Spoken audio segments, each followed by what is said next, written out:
तो दोस्तों आज बारी है पृष्ठीय रसायन लेसन के सेकंड लास्ट एपिसोड की। इसके बाद एक एपिसोड और आएगा और लेसन हो जाएगा फिनिश। तो सेकंड लास्ट एपिसोड में हम क्या सीखने जा रहे हैं? टॉपिक का नाम है इमल्शन या पायस। क्या होता है इमल्शन या पायस? आप पहले एक बात जाने, स्टार डाल करके इसको जान लें कि ये द्रव में कोलाइडी विलयन होता है। द्रव का द्रव में कोलाइडी विलयन होता है। ये एक बात हमने जान ली। अब इसका मतलब है इस इमल्शन या पायस में द्रव को द्रव में घोला जाता है, लेकिन इसके लिए एक शर्त है कि अगर आप द्रव को द्रव में घोलो तो समांगी मिश्रण नहीं बनना चाहिए। अगर समांगी मिश्रण बन गया तो वो तो क्या बन जाएगा? वास्तविक विलयन। लेकिन कोलाइडी विलयन बनने के लिए तो ये दोनों क्या होने चाहिए? दोनों का जो मिश्रण है वो विषमांगी मिश्रण होना चाहिए। और विषमांगी मिश्रण तभी बनेगा जब ये दोनों को द्रव जो है आपस में पूरी तरीके से घुले नहीं, दोनों आपस में पूरी तरीके से मिश्रित ना हो। तो ऐसे द्रव कौन से हो सकते हैं जो आपस में मिश्रित नहीं होते? तो ऐसे द्रव हो सकते हैं, या तो आप क्या कर दो कि तेल को जल में घोल दो, तेल को जल में घोल दो। आप देखो तेल और जल आपस में मिक्स नहीं होते। या फिर आप क्या कर दो, जल को तेल में घोल दो। ठीक है, तो आपके पास इमल्शन बन जाएगा। ऐसा जो कोलाइडी विलयन होगा जिसमें दोनों द्रव आपस में मिश्रित नहीं होते, दोनों अमिश्रणीय द्रवों का जो विलयन जो बनेगा उसी को हम इमल्शन कहेंगे। ठीक है, द्रव को द्रव में घोलना है, लेकिन दोनों द्रव आपस में घुले नहीं, मिश्रित नहीं होने चाहिए। जैसे तेल जल में मिश्रित नहीं होता, अगर तेल में जल मिलाओ तो दोनों अलग अलग परतें तैरती रहती है। जल को तेल में घोलो तो भी वो अलग अलग परतें तैरती रहती है।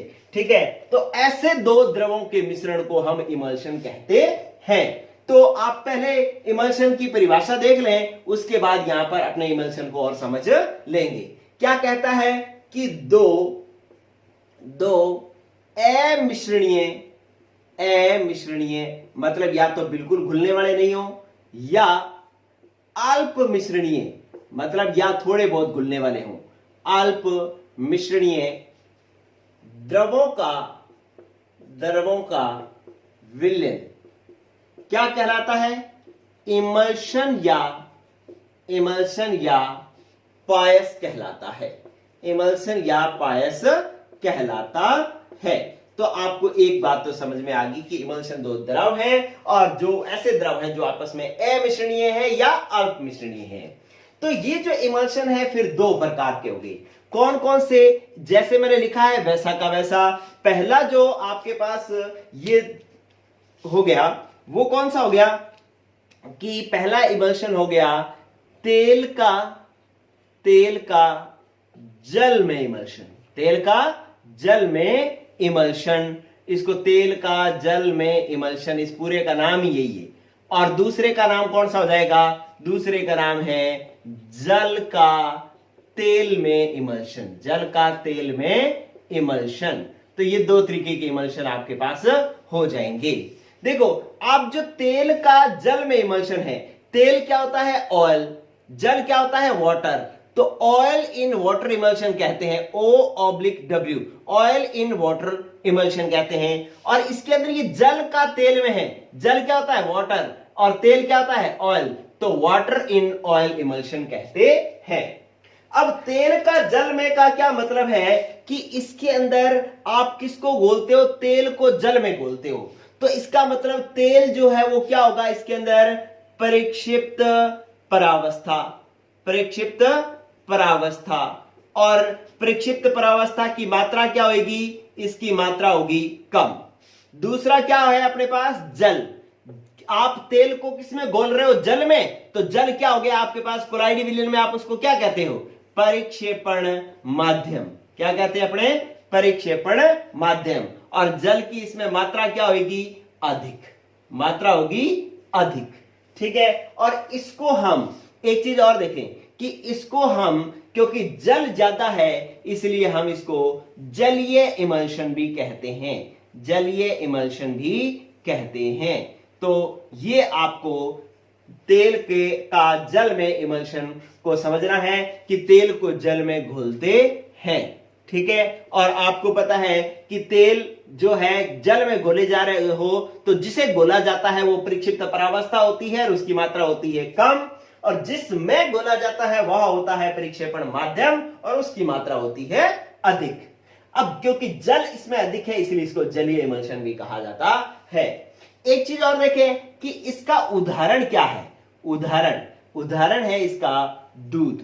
दूध में वसा कम होती है, जल ज्यादा होता है, तो दूध जो है तेल का जल में इमल्शन है, ऑयल इन वाटर इमल्शन है। इसके अलावा कि वैनिशिंग क्रीम जो है या सेविंग क्रीम जो है ये भी इसका एग्जाम्पल है। तो आपके पास दूध और शेविंग क्रीम जो है तेल का जल में इमल्शन है। अच्छा इधर आ जाओ आप, इसके अंदर जल का तेल में इमल्शन को वाटर इन ऑयल इमल्शन कहते हैं, और इसका मतलब इसमें जल को तेल में घोला जाता है। जल को तेल में घोला जाता है। इस इमल्शन में जल को घोला जाता है तो इस बार जल आपके पास क्या है, परिक्षिप्त परावस्था है, परिक्षिप्त परावस्था है। और इस बार और यहां पर जल की मात्रा क्या होगी, जल की मात्रा होगी कम, क्योंकि परिक्षिप्त परावस्था की मात्रा क्या होती है, कम होती है। परिक्षिप्त देखो, परिक्षिप्त मात्रा परावस्था की मात्रा होती है कम। अब इस जल को किस में घोला जा रहा है, तेल में, तो जिसमें घोला जाता है वो हमारे पास क्या हो गया, परिक्षेपण माध्यम। और परिक्षेपण माध्यम की मात्रा क्या होती है, अधिक। इसका मतलब इसमें तेल की मात्रा जो है वो अधिक होगी और जल की मात्रा कम होगी। यहां पर तेल का जल के अंदर जल की मात्रा अधिक होगी और जल का तेल में तेल की मात्रा अधिक होगी। अब तेल की मात्रा अधिक होगी तो इसको हम क्या, कौन सा इमल्शन कहेंगे, तेलीय इमल्शन कहेंगे, तेलीय इमल्शन कहेंगे, ठीक है। और इसका एग्जाम्पल क्या हो जाएगा, अब तेल का मतलब क्या होता है, वसा। अब जिसमें वसा ज्यादा हो, तो वसा ज्यादा हो उसका एग्जाम्पल हो जाएगा आपके पास मक्खन। क्या एग्जाम्पल हो जाएगा, मक्खन, ठीक है। तो ये आपको ध्यान रखना है, ठीक है। तो ये अगर आपसे पूछ लिया जाए तेल का जल में इमल्शन की परिभाषा लिखो, तो वह इमल्शन जिसमें तेल तो परिक्षिप्त परावस्था के रूप में होता है, जल परिक्षेपण माध्यम के रूप में होता है, उसे तेल का जल में इमल्शन कहा जाता है। और इसे जल की मात्रा अधिक होने के कारण इसको जलीय इमल्शन भी कहा जाता है। और उदाहरण हो जाएगा। इसी तरीके से अगर आपको जल का तेल में इमल्शन पूछ लिया जाए तो वह इमल्शन या वह कोलाइड विलयन जिसमें जल जो है परिक्षिप्त परावस्था होती है और तेल परिक्षेपण माध्यम होता है, ठीक है, उसको अपने जल का तेल में इमल्शन कहा जाता है और इसको तेलीय इमल्शन भी कहा जाता है क्योंकि इसमें तेल की मात्रा अधिक होती है। और इसका एग्जाम्पल हो जाएगा मक्खन। तो ये जो है आपके पास दो बातें होगी। लेकिन ये जब दोनों बातें आप लिखते हो ना तो आप कहते हो कि यार सर तो उल्लू बना रहे, सर ने अभी तो कहा था तेल और जल आपस में मिक्स ही नहीं होते। तो जैसे तेल और जल को दोनों आपस में मिलाए तो दो अलग अलग परतें बन गई, एक तेल की परत बन गई, एक जल की परत बन गई। तो इसको अपने कोलाइडी विलयन थोड़ी कहेंगे। कोलाइडी विलयन तो वो होता है जिसमें परिक्षेपण माध्यम में परिक्षिप्त परावस्था छोटे छोटे गोलों के रूप में तैरती रहती है। ये दो दो अलग अलग परतें होती है तो उसको थोड़ी कोलाइडी विलयन कहा जाता है। ये मैंने पीछे सिखाया था ना। तो आप यहां पर कहोगे कि सर इसका जो है जब तेल को जल में घोलोगे तो अलग अलग बूंदों के रूप में या अलग अलग गोलिकाओं के रूप में जो है एक तेल जो है जल में नहीं घूमता और जल जो है तेल में नहीं घूमता। तो इसके लिए क्या करें, इधर देखो। अब मैं आपको बढ़िया चीज सिखाने जा रहा हूं। ये चीज हो गई, इसको साफ कर दूं मैं। चलिए देखो, अब एक अच्छी सी चीज सिखा रहा हूं मैं। यहां पर आपने क्या किया था कि अगर दो परतें जो है जैसे तेल और जल आपस में आपने मिलाए, ठीक है, तेल और जल आपस में आपने मिलाए, तो क्या होगा कि ये आपके पास पात्र था, यूं पात्र था, ठीक है। और इसके अंदर जब कौन पड़ा है, तेल को जल में घोला, तेल को जल में घोला, तो जल जो है वो हमारे पास यूं पड़ा है नीचे। ये जल आपके पास पड़ा है ये, ठीक है। और जैसे इसके अंदर आपने तेल मिलाया तो तेल जो है वो इसके ऊपर ऐसे आ गया, यूं आ गया। अब तो ये दो अलग अलग परतें हैं तो इन दोनों को तो अपने कोलाइड विलयन कहते ही नहीं, ठीक है। ये तो अलग अलग हो गए तो इसका मतलब कोलाइड विलयन ये बना ही नहीं। तो इसको स्थायी करने के लिए, ये तो अस्थायी है, इसको स्थायी करने के लिए आप क्या करते हो कि इसके अंदर एक कोई पदार्थ मिलाते हो, ठीक है। जैसे आपके पास तेल का जल में इमल्शन है, तेल का जल में इमल्शन है, तो इसके अंदर आप मिला सकते हो प्रोटीन या गोंद, इसके अंदर आप मिलाओ तो क्या होगा, ये होगा कि ये जो आपके पास ये पात्र था और ये पड़ा था आपके पास जल, और जो आपके पास परिक्षिप्त परावस्था है ना, जैसे आपके पास तेल है तो तेल के चारों तरफ क्या होगा, ये पड़े आपके पास तेल, यूं यूं तेल आ गया, इसको अलग अलग बूंदों के रूप में प्रोटीन या गोंद जो मिलाया है ना, इसको ये अलग अलग बूंदों के रूप में तोड़ देता है, अलग अलग बूंदों के रूप में तोड़ देता है। और कैसे तोड़ देता है कि ये जो गोंद या प्रोटीन जो है ना, वो इस तेल के चारों तरफ एक फिल्म बना लेता है, एक परत बना लेता है। इस परत बना बना करके इस पूरे तेल को बूंदों के रूप में तोड़ करके इसके अंदर फैला देता है, जिससे ये कोलाइडी विलयन बन जाता है, ठीक है। तो कोलाइडी विलयन बनाने के लिए एक पदार्थ उसमें मिलाया जाता है जो इसको स्थायित्व प्रदान करता है। उस पदार्थ को हम कहते हैं पाइसी कारक या इमल्सी कारक। वेरी गुड, आप एक और बढ़िया चीज सीख गए कि इमल्सी कारक या पाइसी कारक क्या होता है। तो आप कहोगे कि किसी कोलाइडी विलयन को स्थायित्व प्रदान करने के लिए उसमें एक अन्य पदार्थ मिलाया जाता है जो क्या करता है, परिक्षिप्त परावस्था के चारों तरफ फिल्म बना लेता है। मतलब यहां इतने से टुकड़े के ऊपर एक परत बना करके, इसको भी परत बना करके, इसको परत बना करके, इसको परत बना करके गोलियों में तोड़ देगा, और ये गोलियां जो है वो क्या हो जाएंगी, इस जल के अंदर फैल जाएंगी, अलग अलग फैल जाएंगी, तो ये क्या बन गया, कोलाइडी विलयन बन गया। तो इसका मतलब है कि आप क्या कहोगे, पाइसी कारक कौन होते हैं, जो कोलाइडी विलयन को स्थायित्व प्रदान करते हैं या इमल्शन को स्थायित्व प्रदान करते हैं। आप कहोगे कि इमल्शन को स्थायित्व प्रदान करने के लिए उसमें एक पदार्थ मिलाया जाता है जिसे इमल्सी कारक या पाइसी कारक कहते हैं, और ये स्थायित्व कैसे प्रदान करता है कि ये परिक्षिप्त परावस्था के चारों ओर जो है एक फिल्म बना करके अलग अलग गोलिकाओं में तोड़ देता है, और ये गोलिकाएं कोलाइडी विलयन में तैरती रहती हैं, इसलिए कोलाइडी विलयन जो है स्थायी हो जाता है। तो इस तरीके से इसको कोलाइडी विलयन को स्थायित्व प्रदान करने के लिए इसमें इमल्सी कारक या पाइसी कारक मिलाया जाता है।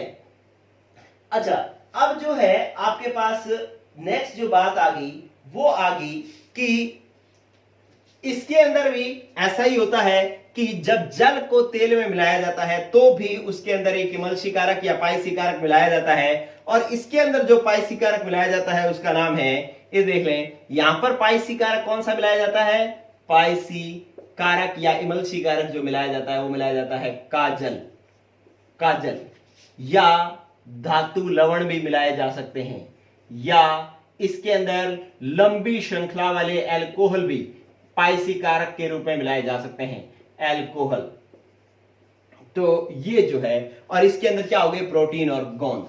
तो आपसे यह भी प्रश्न पूछा जा सकता है कि तेल का जल में इमल्शन हो तो पाइसी कारक किसे मिलाया जाता है, प्रोटीन या गोंद को, ठीक है। और जब जल का तेल में इमल्शन हो तब पाइसी कारक कौन मिलाया जाता है, काजल, धातु लवण या लंबी श्रृंखला वाले एल्कोहल जो है पाइसी कारक के रूप में इसमें मिलाए जाते हैं, और जल के तेल में इमल्शन में और तेल के जल में इमल्शन में प्रोटीन या गोंद मिलाया जाता है, ठीक है दोस्तों। तो ये आपके पास दो तरीके के इमल्शन हो गए, और उसके अंदर एक चीज और हो गई कि पाइसी कारक या इमल्सी कारक क्या होता है।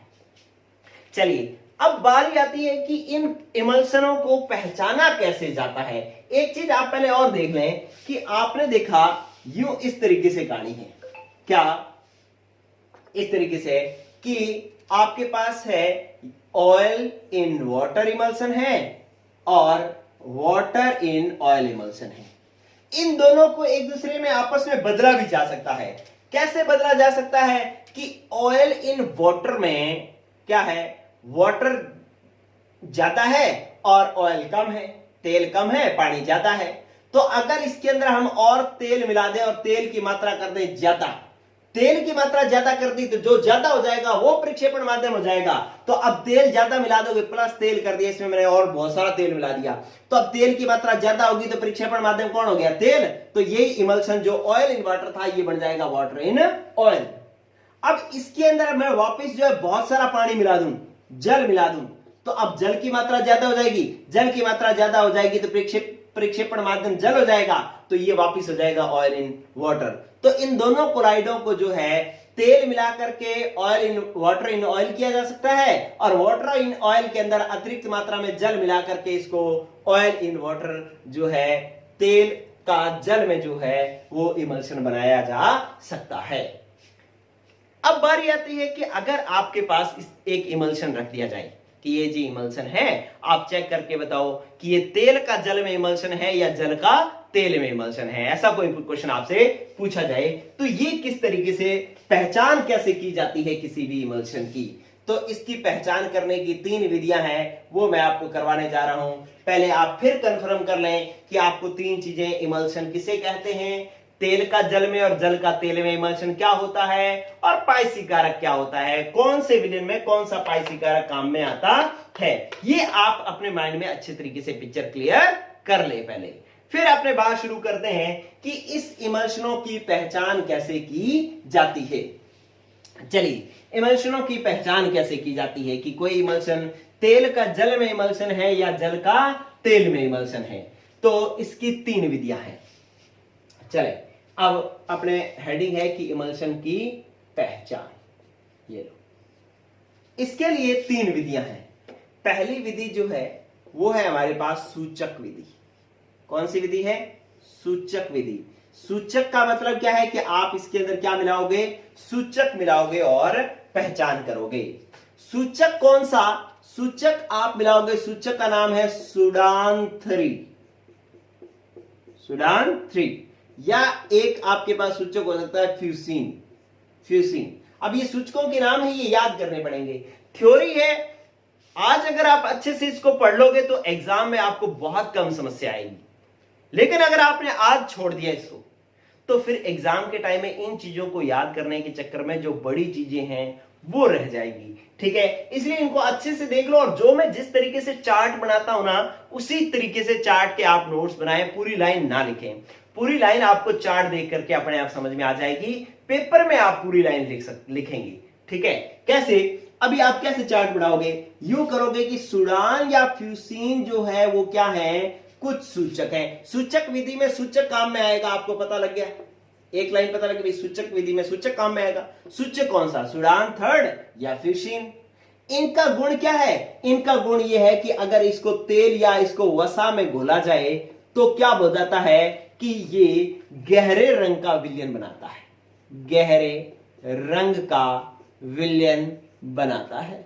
बस जिसको ये बात पता लगी उसको उसने पहचान कर ली। कैसे? कि मेरे पास इस तरीके से दो विलयन पड़े थे। ठीक है, 2 इमल्शन पड़े थे। एक तो इमल्शन या पायस जो है पड़े थे, ये पायस फर्स्ट था और ये पायस 2 विलयन पड़े थे। ये दूसरा जो है वो मेरे पास था पायस सेकंड। आप बहुत अच्छे से पहचान कर सकते हो। देखो कैसे कि आप इसके अंदर क्या करोगे, इसके अंदर मिलाओगे, दोनों के अंदर मिलाओगे सूचक मिलाओगे। कौन सा सूचक? सुडान 3 या इसके अंदर आप मिलाओगे फ्यूसिन। ठीक है, जब सुडान 3 और फ्यूसिन इसके अंदर मिलाओ और इसके अंदर विलयन बन जाए गहरे रंग का, ठीक है, गहरे रंग का विलयन प्राप्त हो, और इसको इसमें मिलाओ तो रंगहीन विलयन ही प्राप्त हो, इसमें गहरा रंग ना बने। इसमें रंगहीन विलयन बना, इसमें गहरे रंग का विलयन बना। अब गहरे रंग का विलयन कब बनता है? जब तेल या वसा हो। तो इसका मतलब है यहां गहरा रंग आ रहा है क्योंकि यहां पे तेल अधिक है, क्योंकि यहां पर तेल अधिक है, और तेल अधिक होता है तो इमल्शन कौन सा होता है?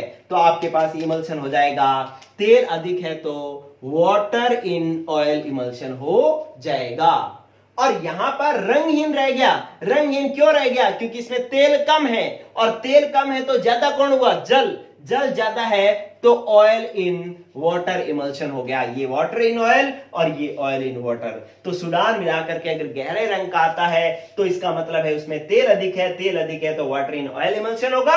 और यदि रंगहीन विलयन ही आता है, गहरा रंग नहीं बनता, तो इसका मतलब है तेल नहीं है, तेल कम है, और तेल कम होता है तो क्या ज्यादा होगा? फिर वाटर। तो इसका मतलब है ऑयल इन वाटर इमल्शन है। तो इस तरीके से आप सूचक विधि से जो है आप इमल्शन की पहचान कर सकते हैं।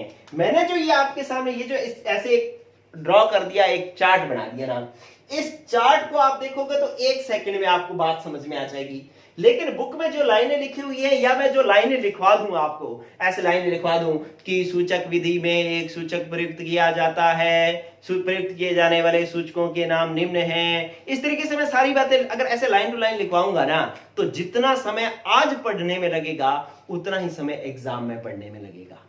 अगर ये चार्ट बना दिया तो अभी भी पढ़ने में कम समय लगेगा, और जब एग्जाम के टाइम में रिवीजन करना होगा तो सिर्फ चार्ट को देखते ही आपको सारी लाइन समझ में आ जाएगी। तो आपको जो है एक अच्छा साफ सुथरा काम समझ में भी आना चाहिए, लाइनें कई बार आपने भूल भी जाते हैं, समझ में भी नहीं आती हैं, और साथ में जो है समय भी बचाना है।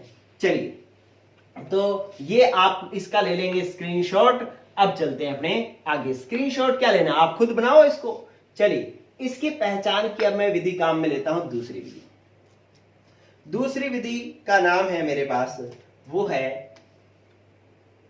तनुता विधि। दूसरी विधि काम में ले रहा हूं मैं, जिसका नाम है तनुता विधि। तनुता का मतलब क्या होता है? ठीक है, इन शब्द, ये जो शब्द लिखे होते हैं ना, इन्हीं शब्दों से ही केमिस्ट्री क्लियर हो जाती है। तनुता का मतलब क्या होता है? तनुता का मतलब होता है पानी मिलाना। तनुता का मतलब होता है जल मिलाना। तो इसका मतलब है जल मिला करके जो है हम कोलाइड इमल्शन की जो है वो पहचान कर सकते हैं। अब जल कैसे मिलाना है, इधर गौर करें कि ये मेरे पास एक कांच की स्लाइड पड़ी है, इस तरीके से यूं एक कांच की स्लाइड पड़ी है ऐसे। दो मैं कांच की स्लाइडें लूंगा इस तरीके से, ये लो जी, ये दो कांच की स्लाइडें ले ली।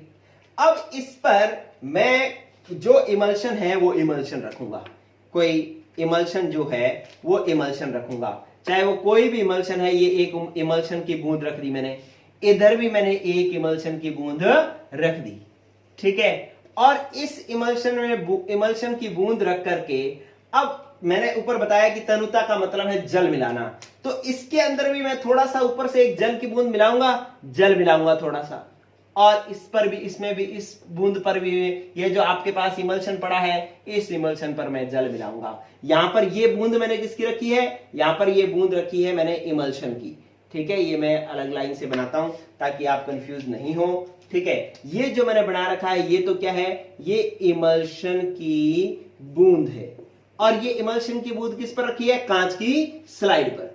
कांच की स्लाइड पर जो है हमने इमल्शन की बूंद रखी है, ये भी इमल्शन की बूंद रखी है, और ऊपर से मिलाया है जल। और इसको जो है आप किससे देख रहे हो, जल मिलाकर के इसको पूरी तरीके से मिक्स कर दिया, इसको भी पूरी तरीके से मिक्स कर दिया, और इन दोनों को ऊपर से देखना किससे है, सूक्ष्मदर्शी से देखना है। सूक्ष्मदर्शी से देखने पर आपको ये पता लगे, आपने ऊपर से सूक्ष्मदर्शी से देखा और आपको ये पता लगा कि ये जो इमल्शन है ये मिलकर के बना रहा है समांगी मिश्रण। कैसा बना रहा है, समांगी मिश्रण बना रहा है। और ये जो है कैसा बना रहा है, विषमांगी मिश्रण बना रहा है। कैसा बना रहा है, विषमांगी मिश्रण। विषमांगी मिश्रण और समांगी मिश्रण का कैसे पता लगेगा कि इसके अंदर जल मिलाओ तो ये तो पूरा घुल जाता है, और इसके अंदर जल मिलाओ तो ये अलग अलग छोटे छोटे, जैसे दूध फट जाता है वैसे ये फट सा जाएगा, ठीक है। तो बस इससे पता लग जाएगा कि ये कौन सा इमल्शन है।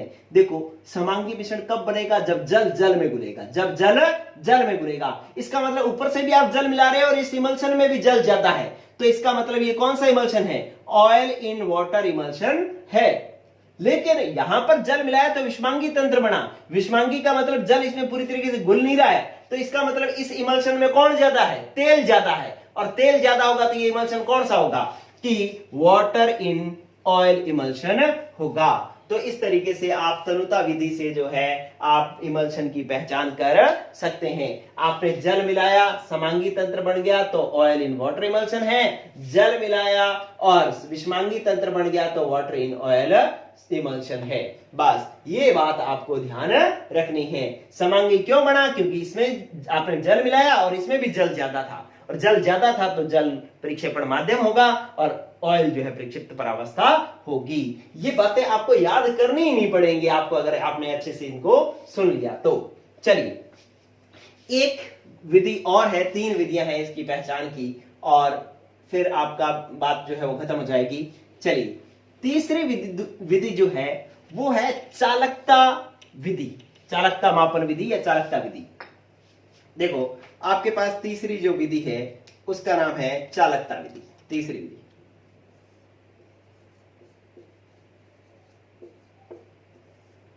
चालकता विधि। देखो आप, ये बहुत आसान है, शब्दों से पहचान आनी चाहिए आपको। चालकता में आप चालकता का मापन करेंगे। चालकता में किसका मापन करेंगे? चालकता विधि में चालकता का मापन करेंगे। हमने क्या करना है? चालकता का मापन करना है इमल्शन का। किसी दो इमल्शन जो दिए हैं उनकी चालकता का मापन करना है। देखो आपको यह पता है कि जो जल होता है, जल वो कैसा होता है? जल ध्रुवीय होता है। जल कैसा होता है? ध्रुवीय। ध्रुवीय होता है तो इसकी चालकता होती है अधिक। चालकता क्या होती है? अधिक। और यहां पर जो तेल होता है, तेल कैसा होता है दोस्तों? अध्रुवीय होता है। अध्रुवीय होता है और अध्रुवीय होगा तो इसकी चालकता क्या होगी? कम। चालकता होगी कम। बस इतनी बात आपने समझ ली थी और आप जो है इमल्शन का पहचान कर पाएंगे। आप कुछ बच्चे जो है, जो अच्छे हैं, जो अच्छे से पढ़ रहे हैं, वो तो खुद ही सोच सकते हैं कि अब मैं कैसे इमल्शन की पहचान करूंगा। कैसे करूंगा कि यार किसी इमल्शन की पहचान करूं और उस पे चालकता, उस इमल्शन की चालकता अधिक आए। चालकता अधिक आ रही है इसका मतलब उसमें जल अधिक है।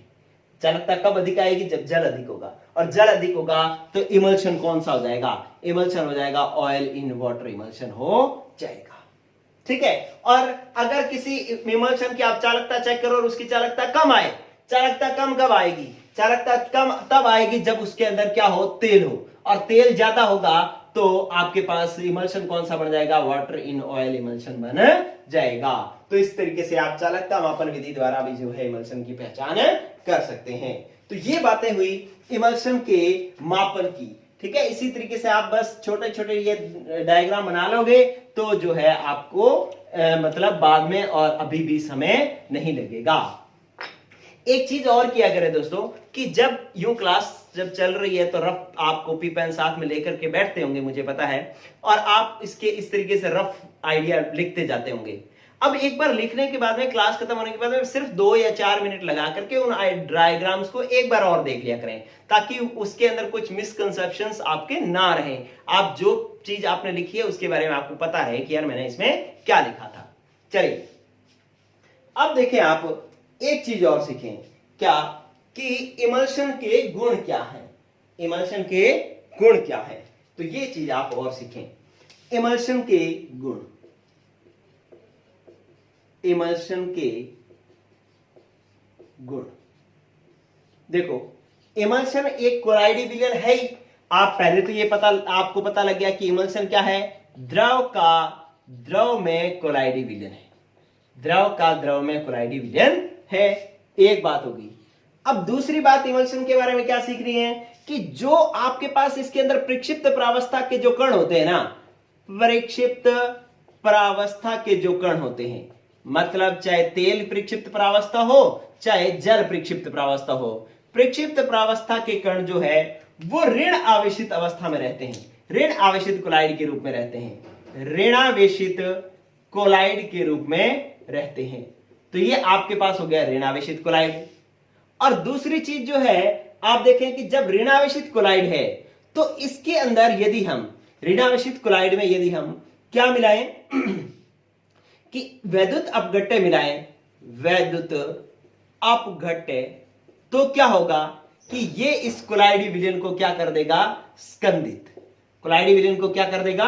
स्कंदित कर देगा। ठीक है। तो प्रक्षिप्त प्रावस्था के कण, ये अब एक आपको अच्छी चीज मिल गई है कि अगर ऋणावेशित कोलाइड का उदाहरण लिखना हो तो जितने भी इमल्शन है वो सारे के सारे कैसे होते हैं? ऋणावेशित कोलाइड होते हैं। और इसके अंदर यदि विद्युत अपघट्य मिला दिया जाए तो ये कोलाइडी विलयन को क्या कर देता है? स्कंदित कर देता है। अच्छा, फिर देखें कि इसके जो कोलाइडी कण होते हैं ना, इमल्शन के जो कोलाइडी कण होते हैं, इनके कोलाइडी कणों का आकार, इनके कोलाइडी कणों का आकार जो है वो सामान्य जो हम कोलाइडी विलयन पढ़ते हैं, सामान्य कोलाइडी विलयनों से बड़ा होता है। कोलाइडी कणों से बड़ा होता है। इमल्शन के कोलाइडी विलयनों का आकार सामान्य कोलाइडी कणों से क्या होता है, बड़ा होता है। ठीक है, चौथा पॉइंट जो है इमल्शन के लिए आप क्या देखेंगे कि इमल्शन के अंदर जो ऑयल इन वाटर, चाहे आपने लिख लिया मान लो वाटर इन ऑयल इमल्शन है, तो इसके अंदर क्या है, तेल ज्यादा है। तेल ज्यादा है तो विलयन क्या होगा, गाढ़ा। विलयन कैसा होगा, गाढ़ा। और गाढ़े विलयन की शांता जो है अधिक होती है। गाढ़ेपन को फिजिक्स में क्या कहते हैं, शांता। तो ऑयल इन वाटर इमल्शन में तेल ज्यादा होता है, इसलिए इसकी शांता क्या होती है, शांता मतलब इसका गाढ़ापन जो है वो क्या होता है, ज्यादा होता है। और जब तेल ज्यादा होगा तो इसकी चालकता जो है वो क्या होती है, चालकता होती है कम। ये बात आपको ध्यान रखनी है। और अगर आपके पास ऑयल इन वाटर इमल्शन हो, ऑयल इन वाटर इमल्शन हो, तो इसके अंदर क्या हो जाएगा कि वाटर का मतलब क्या है, यहां देखना आपने, यहां ऑयल ज्यादा है, यहां पर जल ज्यादा है, क्योंकि ये प्रक्षेपण माध्यम है। अच्छा, यहां पर जल क्या है आपके पास, ज्यादा है। और जल अगर ज्यादा है तो इसकी शांता क्या होगी, जल ज्यादा होगा तो विलयन पतला होगा, विलयन पतला होगा तो उसकी शांता क्या होगी, कम, उसकी शांता होगी कम। और चालकता क्या होगी, जल ज्यादा है तो चालकता क्या होगी, अधिक, चालकता होगी अधिक। ठीक है, तो ये भी एक इमल्शन का गुण है। पांचवा पॉइंट और देखो आप कि इमल्शन जो है वो आपके पास जो ब्राउनी गति है, ब्राउनी गति आपने पहले पढ़ी है, या जो टिंडल प्रभाव है, टिंडल प्रभाव जो है वो ये इमल्शन प्रदर्शित करते हैं। ठीक है, तो आपने पहले देखा कि ये द्रव का द्रव में कोलाइडी विलयन है, इसका कोलाइडी विलयन ऋण आवेशित होता है, और इसमें विद्युत अपघटन मिला हो तो ये भी स्कंदित हो जाता है। और इसमें कोलाइडी कणों का आकार सामान्य कोलाइडी कणों से क्या होता है, बड़ा होता है। और इसके जो तेल का जल का तेल में इमल्शन की शांता ज्यादा होती है, चालकता कम होती है। और ऑयल इन वाटर इमल्शन की शांता कम होती है, चालकता ज्यादा होती है। यह ब्राउनी गति, टिंडल प्रभाव आदि गुण भी प्रदर्शित करता है। तो इस तरीके के अगर स्टेटमेंट वाले कोई प्रश्न, जैसे तथ्यात्मक कोई प्रश्न पूछ लिया जाए तो वो प्रश्न आपको आने चाहिए। तो ये मैंने इमल्शन के गुण लिख डाले। चलिए, अब आपको और क्या काम करना है, गौर करें। एक काम और देखें कि इन इमल्शनों का अनुप्रयोग किस में किया जाता है, मतलब इसका एप्लीकेशन क्या है, इसका अनुप्रयोग क्या है। इस इमल्शन का, इन इमल्शंस का जो अनुप्रयोग है, इसमें आप जब कपड़े धोते हो, कपड़े धोने में भी इमल्शन का निर्माण होता है। और एक आपके पास जाग पलवन विधि है अयस्कों के सांद्रण की, अयस्कों के सांद्रण की झाग पलवन विधि में भी, झाग पलवन विधि में भी इसका इमल्शन का उपयोग होता है। इसमें भी इमल्शन बनता है, कपड़े धोने में भी इमल्शन बनता है, भोजन के पाचन में भी इमल्शन का योगदान देता है। भोजन के पाचन में भी हम जब तेल या वसा वाली चीज खाते हैं तो वो हमारी आंतों में जाती है, आंतों में क्षारीय माध्यम होने के कारण उस वसा की छोटी छोटी गोलिकाएं बढ़ जाती है, इमल्शन बढ़ जाता है, और उस इमल्शन की वजह से उस वसा का पाचन जो है आसान हो जाता है। तो भोजन के पाचन में भी, और अयस्कों के सांद्रण की झाग पलवन विधि में, झाग पलवन विधि में भी हमें क्या करना होता है, अयस्क की छोटी छोटी गोलिकाएं बना करके उसको तरा करके ऊपर लाना होता है। ये हम तत्वों का निष्कर्षण चैप्टर में सीखेंगे। तो उसमें भी होता है, कपड़े धोने में भी जो इमल्शन की छोटी छोटी बूंदें बढ़ती है, तो ये सारे इनमें इसका अनुप्रयोग होता है। चलिए, एक अब इतनी बातें सीख ली तो एक चीज और सीख लो, और इसके बाद इस टॉपिक में और कुछ भी नहीं बचेगा। ये मैं कर देता हूं साफ, इधर गौर करें। क्या है कि एक लास्ट बात मैं सिखा रहा हूं कि वी पाइसीकरण किसको कहते हैं, या वी इमल्शन किसको कहते हैं। वी पाइसीकरण, वी पाइसीकरण किसको कहते हैं।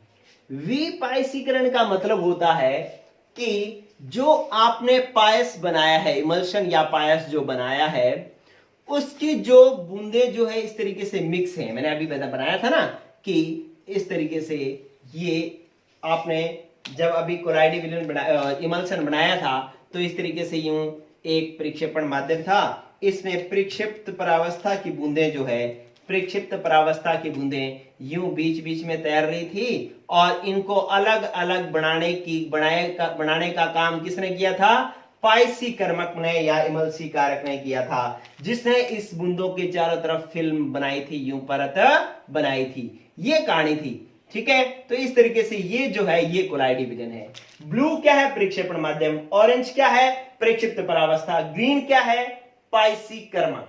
ठीक है, तो ये इसको देख करके आपको सारा कोलाइडी विलेन क्लियर होता है। अब क्या हो, विपाइसीकरण का मतलब क्या है कि आप इसमें कुछ ऐसा करो कि ये दोनों चीजें अलग अलग हो जाएं। ठीक है, कि दोनों चीजें अलग अलग हो जाए, दोनों अलग अलग परतों में डिवाइड हो जाए। ठीक है, तो आपने क्या करना है कि इस तरीके से अगर ये दोनों अलग अलग परतों में डिवाइड हो जाए कि आपके पास जो प्रक्षेपण माध्यम है, मान लो ये जल जो है वो अलग हो जाए और तेल जो है इसके अंदर अलग हो जाए, तेल अलग हो जाए। ठीक है, इस तरीके से आ जाए, तो इसको अपने कहते हैं विपाइसीकरण। क्या कहा विपाइसीकरण का? कि इसमें अगर तेल और जल का जो इमल्शन है या जल या तेल का इमल्शन है, तो इसमें ऐसा कुछ किया जाए जिससे जो है तेल अलग हो जाए, जल अलग परत बन जाए, तो इसको अपने कहते हैं विपाइसीकरण। पाइसीकरण दोनों का मिक्स होना और विपाइसीकरण इन दोनों का अलग अलग होना। अब इन दोनों को अलग अलग करने के लिए आप क्या कर सकते हो? इसको आप गर्म कर सकते हो, आप इसको अत्यधिक ठंडा कर सकते हो, अत्यधिक ठंडा कर सकते हो, और आप इसके अंदर क्या कर सकते हो कि इसके अपकेंद्रण विधि द्वारा, जिससे दूध से क्रीम निकाली जाती है ना, तो अपकेंद्रण विधि द्वारा भी जो है इसको अलग किया जा सकता है। इसका उदाहरण भी यही है कि जो आप दूध में वसा और जल दोनों ही होते हैं, लेकिन उसकी जब क्रीम निकाली जाती है तो वसा अलग कर ली जाती है। इसका मतलब वसा अलग आ जाती है, जल अलग हो जाता है, तो उसकी दो अलग अलग परतें बन जाती है। तो दूध से क्रीम का निकलना जो है या निकालना जो है वो आपके पास क्या है? विपाइसीकरण का उदाहरण है, दूध से क्रीम का निकालना। और दही से मक्खन निकालना, ये भी जो है विपाइसीकरण का उदाहरण है। ठीक है, तो आपको पता लग गया विपाइसीकरण में क्या होता है कि प्रक्षिप्त परावस्था और प्रक्षेपण माध्यम की अलग अलग परतें बन जाती है और दोनों अलग अलग हो जाते हैं, ये विपाइसीकरण है। और विपाइसीकरण करने के लिए कोलाइडी विलेन को गर्म कर सकते हैं, अत्यधिक ठंडा कर सकते हैं, अपकेंद्रण विधि काम में ली जा सकती है, वैद्युत अपघट्य मिलाया जा सकता है, वैद्युत अपघट्य जो है इसके अंदर मिलाया जा सकता है। तो इस तरीके से इसको अलग अलग किया जा सकता है, और ये हुआ आपका इमल्शन कंप्लीट। अब एक एपिसोड रह गया है जिसमें हम पढ़ेंगे कोलाइडी विलेनों के अनुप्रयोग, और ये जो है लेसन हो जाएगा हमारा खत्म। तो दोस्तों ये जैसे मैंने पढ़ाया है वैसे वैसे आप नोट्स बना लो, शॉर्ट में नोट्स बना लो और एग्जाम में आराम पाओ। ठीक है दोस्तों, तो पढ़ते रहिए। Good bye.